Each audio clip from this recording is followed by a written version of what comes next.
경기도 안성의 조용한 시골 마을. 바로 이곳에 무려 4대째 전통 방식을 고수하며 100년 가업인 주물 공장을 지켜나가는 이들이 있습니다. 다양한 제품군을 통해 새로운 변화를 꾀하면서도 제작 방식만큼은 그 옛날 할아버지의 아버지로부터 전해진 전통 제작법을 따르고 있다는데요. 한파 속에서도 용암처럼 펄펄 끓어오르는 뜨거운 주조의 현장을 들여다봅니다.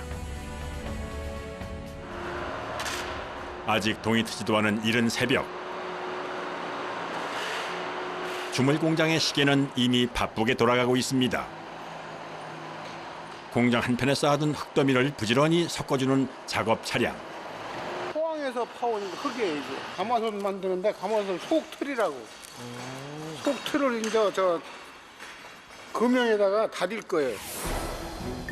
가마솥을 만들기 위해선 겉틀과 속틀 두 개의 형틀이 필요합니다. 먼저 흙으로 다져서 만든 둥그런 속틀을 거푸집 안에 채워넣고 틀과 틀 사이의 좁은 틈으로 쇳물을 주입시켜주면 그 모양 그대로 가마솥이 만들어지는 건데요.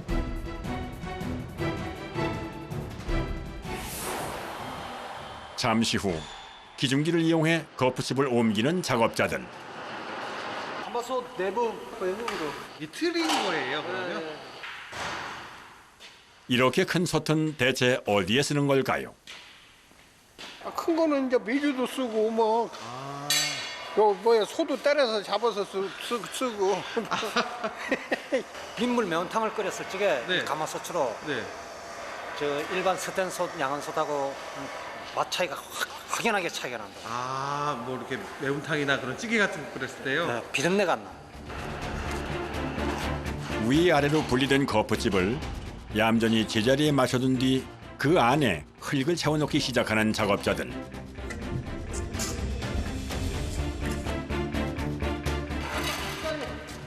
여기에 다짐 기계까지 동원해 꼼꼼하게 눌러주는데요.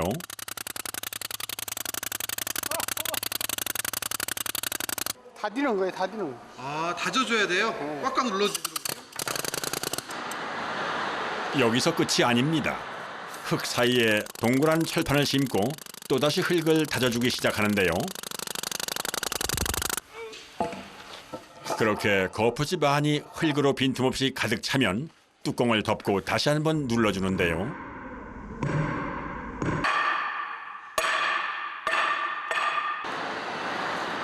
잠시 후 거푸집을 뒤집어 방향을 돌려 세우는 작업자들.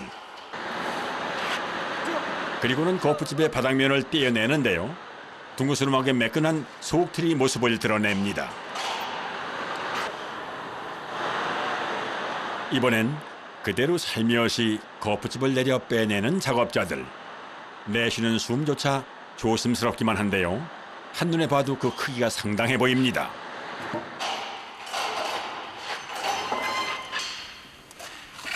무게가 얼마나 나가요, 대략?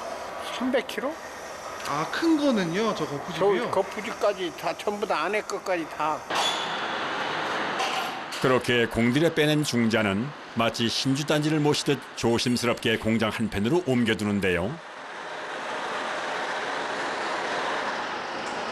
안 가도 돼. 기중기에서 내려놓는 순간조차 방심할 수가 없습니다. 제자리에 무사히 안착시킨 후에야 참았던 숨을 내쉬는데요. 조심해서 내려놓으시네요. 네. 쿵 거리면 이제 깨질 수가 있어요. 아, 충격 조금만 받으면요? 네. 가장 큰 숙제를 멋지게 해낸 작업자들은 이번엔 그보다 작은 크기의 중자를 만들 모양인가 봅니다. 상대적으로 비교를 하니 작아 보이지만 이 역시도 만만치 않은 무게입니다. 들어가는 흙의 양만 50kg이라고 하는데요. 솥을 만들기 전 속틀을 만드는 것부터 여간 힘든 일이 아닙니다.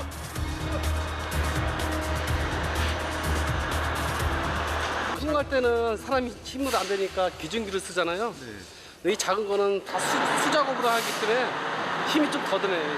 잠시 후, 아이고, 중자를 옮기다 그만 놓쳐버린 작업자. 놓치신가요? 아, 네, 놓쳤어요.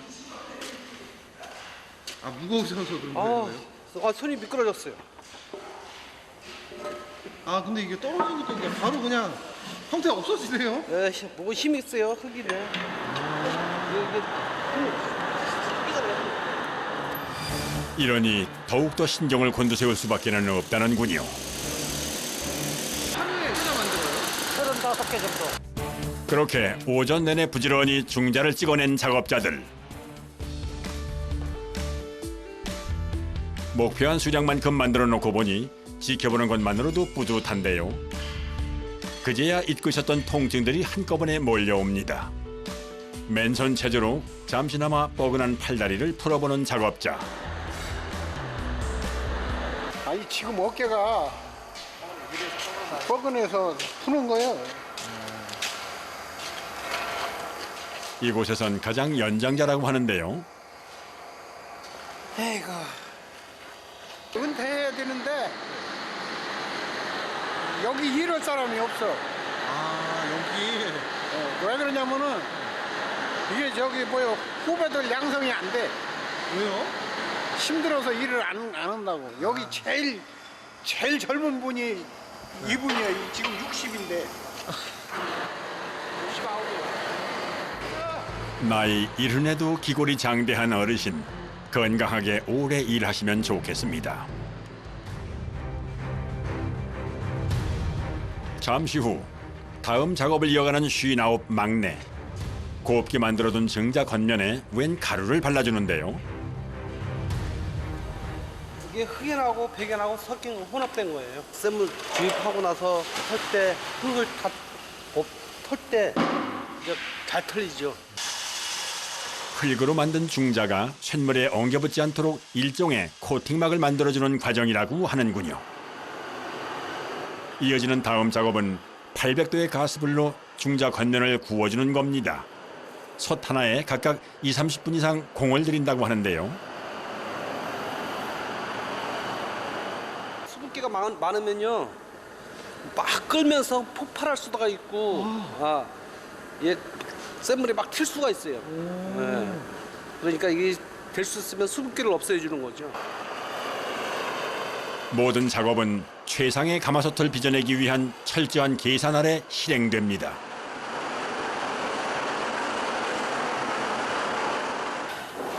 그 시각 작업장 한편에선 흡사 밭을 일구듯 흙바닥 한가운데 서 있는 작업자가 포착되는데요. 나무 괴짝처럼 생긴 틀에 쇠로 된 판을 올려 조립하는 작업자. 뭐 만들어 주시는 거예요? 지금 프라이팬 언뜻 봐선 그림이 잘 그려지지 않습니다. 꽉꽉 눌러주면 공간 생기지 말라고. 동그란 중자와 모양은 다르지만 흙을 다지는 과정은 비슷한 것 같은데요. 나무 틀을 반대로 돌려보니 이쪽은 아직 휑한 상태. 또다시 흙을 채우고 같은 방식으로 다져줍니다. 그리고는 잠시 후 귀퉁이 한쪽 구석을 뚫어주는데요. 땜을 저 주입구에 틀을 드러내면은 위아래 모래틀을 떼어내고 나니 가운데 끼웠던 철판의 모양대로 상부와 하부의 모양이 그대로 찍혀 나오는 모래 거푸집. 이제 가운데 철판을 빼고 거푸집끼리 다시 합쳐두면 프라이팬을 찍어낼 수 있는 거푸집이 만들어진 겁니다. 그렇게 마치 붕어빵을 찍어내듯 모래틀을 만들어내는 작업자. 그 시각 작업장 앞마당에선 내일 아침 용광로에 녹일 원료 준비에 여념이 없습니다. 무려 2층 높이의 거대한 용광로가 위용을 자랑하는데요. 광석에서 빼가지고 네. 선철을 뽑아서 사용 한 번도 안 한 거. 순수한 선철. 바로 그 선철을 녹여 쇳물을 만드는 용광로는 2층 높이의 원통형 본체 안에 재료들을 층층이 쌓아 넣은 뒤 열풍을 이용해 녹여내는 구조입니다. 보다 이해하기 쉽도록 풀어서 설명을 해주는 작업자. 산이 있어야 쇠를 녹히니까 이제 이게 이 두 번째 들어가고 세 번째는 석회석이 들어가고. 선철과 더불어 3대 원료 중의 하나인 코크스는 일정하게 높은 발열량으로 무쇠를 녹여주는 역할을 하는데요. 용해 과정에서 생기는 침전물과 불순물은 바로 이 석회석이 걷어내준답니다. 모든 준비는 끝났습니다. 내일은 진짜 정신없어요. 완전 전투하는 마음으로 일을 해야 되니까. 위험한 일이니까 정신을 바짝 차려야지. 정신 조금만 흐트러지면 사고 난다고. 이튿날 새벽 6시 다시 찾은 주물 공장. 쇳물을 녹이기 위한 대장정의 첫걸음이 시작됐습니다. 먼저 용왕로 하부 토출구에 토치를 갖다 대 불을 붙이는 작업자. 중앙로 저기 샘을 녹이려고 한불 피는 거예요. 용광로 맨 아랫단에 채워넣은 코크스에 불이 붙기 시작하자 이내 2층 용광로 위쪽으로도 연기가 피어오릅니다. 2시간 30분 후 용광로의 온도 역시 최고점을 향해 내달리기 시작합니다. 한 번에 녹이는 쇳물의 양만 무려 4, 5톤 규모라고 하는데요.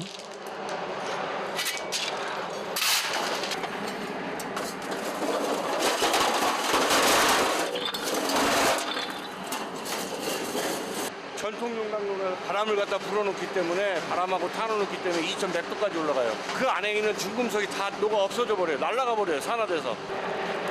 잠시 후 불꽃의 색깔이 푸른빛을 지나 하얗게 일렁이기 시작합니다.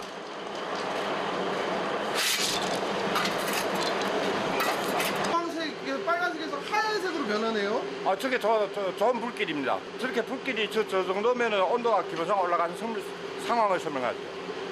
얼마나 올라간 거예요? 한 2,000도? 용광로 내부의 온도가 2,000도를 넘어서자 굉음처럼 울려 퍼지는 바람 소리도 모자라 위협적으로 불꽃을 내뿜기 시작하는데요.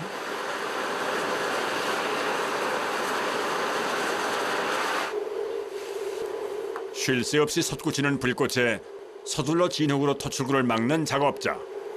샘물 튀어서 겨울에는 특히 더 써야 돼요. 이게 샘물이 튀면은 눈 적어가지고 다치는 사람도 많아요. 네, 겨울에 특히 써야 돼요. 여름하고 틀려요. 아 이게 뭐 구도차 때문에 튈 수가 있어요. 네, 참대 가면은 그냥 폭발해버려. 그 시각 작업장 안은 그야말로 폭풍 전야와도 같은 상황. 쇳물이 용해되기를 기다리는 사이 서둘러 거푸집을 대기시킵니다. 지난번에 흑연을 발라주느라 빼두었던 중자도 다시 거푸집과 결합시켜주는데요.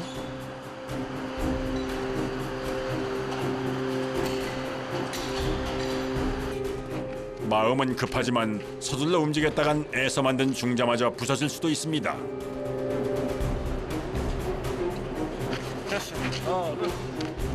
마치 살얼음 판을 걷듯 조심스레 움직이는 작업자들. 끼워주시네요. 뗐던 거를. 요 틈 사이에다가 샘물 들어가는 거예요. 이게 샘물의 두께예요. 7mm, 8mm. 아 그러면 그 나오는 가마솥 두께가 7mm, 8mm가 되는 거죠. 그렇죠. 일정해야 돼요, 이 두께가.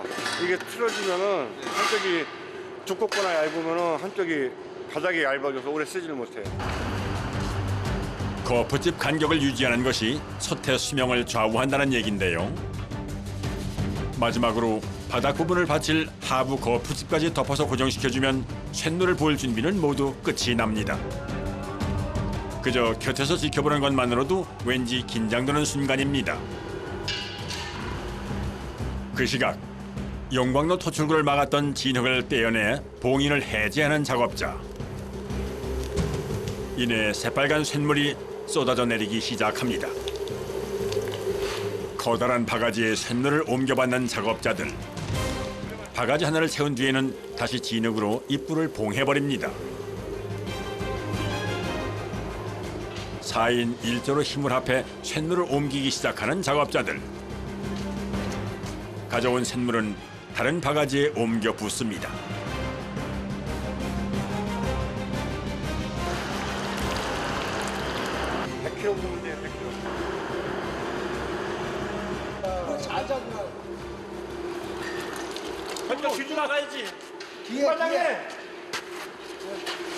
드디어 시작되는 쇳물 주입 작업.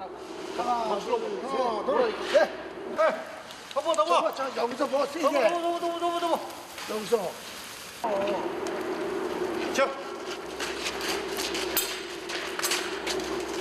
꽂아갖고 혼자 보면 저기는 샘물이 안 가요. 아, 한쪽으로밖에. 네.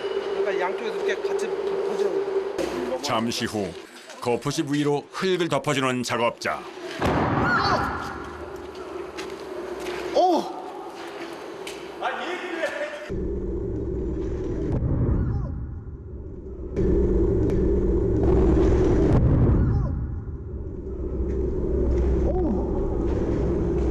이게 뭐예요? 온도가 무려 뭐 1000도 이상 차이가 나잖아요. 실물하고는. 그러니까 이 압이 생겨요. 그랬더니 그 압이 빠져나오느냐고 한 번에. 그래서 그냥 소리가 뻥 나는 소리구나. 수증기 빠져나오는 소리에 간담을 쓸어내린 제작진과는 달리 그저 태연하게 거푸집 해체 작업을 이어가는 작업자들. 거푸집 속의 주물은 여전히 위협적인 온도를 자랑하는 모양새입니다. 동해 일출하고 똑같잖아요. 빨개가지고. 아, 그건 또 왜 보여주세요? 식으라고요? 예. 식으라고 뜨거우니까 옆에 달려들지 못하잖아요. 쇳물이 더해진 거푸집의 무게는 자그마치 350kg이 넘습니다. 작업의 모든 순간 힘을 합해야 하는 이유이기도 한데요. 잠시 후 거푸집과 가마솥을 완전히 분리해내는 작업자들. 틀에서 빠져나온 이후에도 솥의 열기는 실로 상당합니다.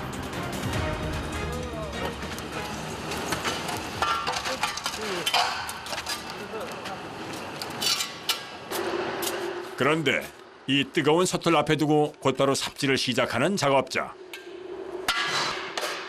바로 솥 안에 빈 공간을 채워주는 역할을 맡았던 속틀, 중자를 퍼내는 작업입니다. 와, 이거 흩어내는 것도 장난 아닌데. 맞아요. 삽질을 이렇게 빨리 하시는데? 뜨거워서 빨리 해쳐야지. 가만히 놔두면 말라버리면, 수분이 말라버리면 삽질하기가 더 힘들어요. 흙이 굳기 전에 서둘러 작업을 마쳐야 하기에 잠시도 쉴 틈이 없는 작업자들.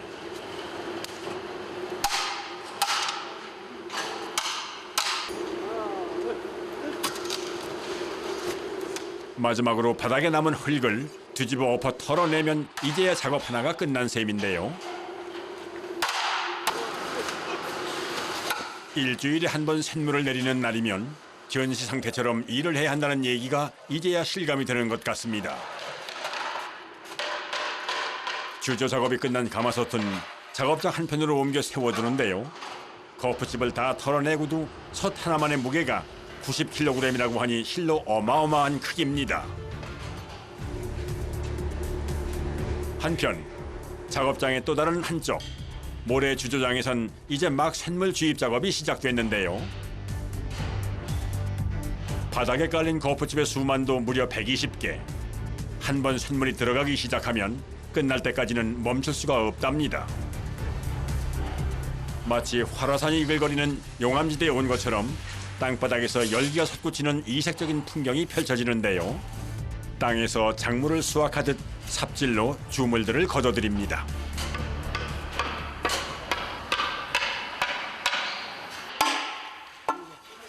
예, 소뚜껑. 소뚜껑 후라이팬. 네. 이렇게 이제 그 가스 저기다 올려놓고 굽는 거. 이렇게 주물 작업이 밥 먹을 시간도 없이 오후 내내 이어졌습니다.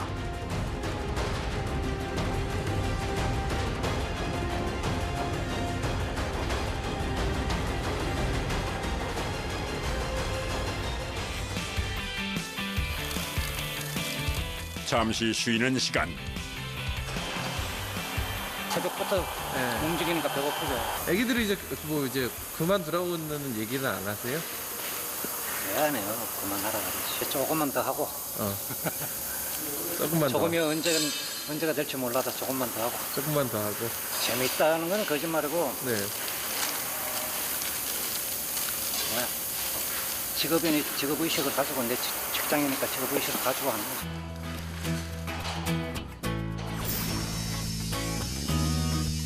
아직 두 가지 공정이 남아 있습니다.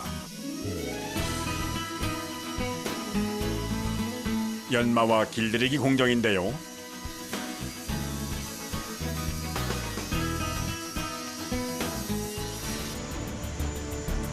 연마 공정은 주물에 거친 부분을 그라인더로 매끄럽게 갈아줘야 한다는군요.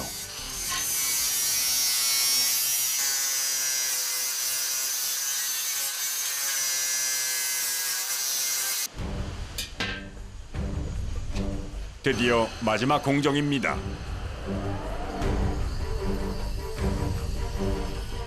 색을 입히는 과정인데요. 먼저 주물 작업과 연마 작업에 생긴 불순물들을 설거지하듯 깨끗하게 씻어줍니다.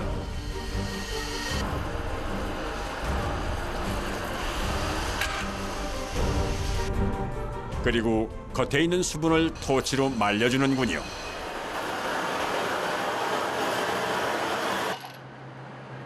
그런데 잠시 후 뭔가를 발라주는데요.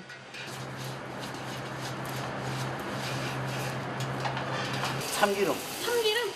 저희가 식용할 수 있는 그 그럼 참기름이요? 우리 이 기름 우리 먹어요, 지금. 이렇게 기름을 발라줘야 군내가 안 나고 무쇠솥을 오래 쓸 수 있다고 합니다.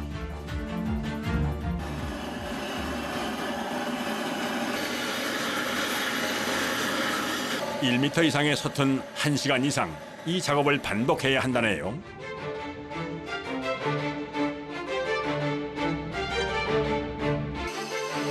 드디어 무쇠솥이 완성됐습니다. 그날 늦은 오후 모든 작업이 끝났습니다.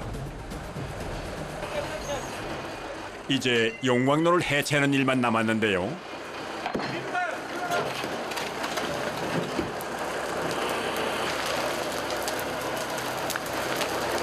오늘 샘물 불 거를 다 볶기 때문에 용광로 안에 있는 내용물을 다 빼버리는 거예요. 그렇지 않으면 그냥 굳어버린단 말이에요.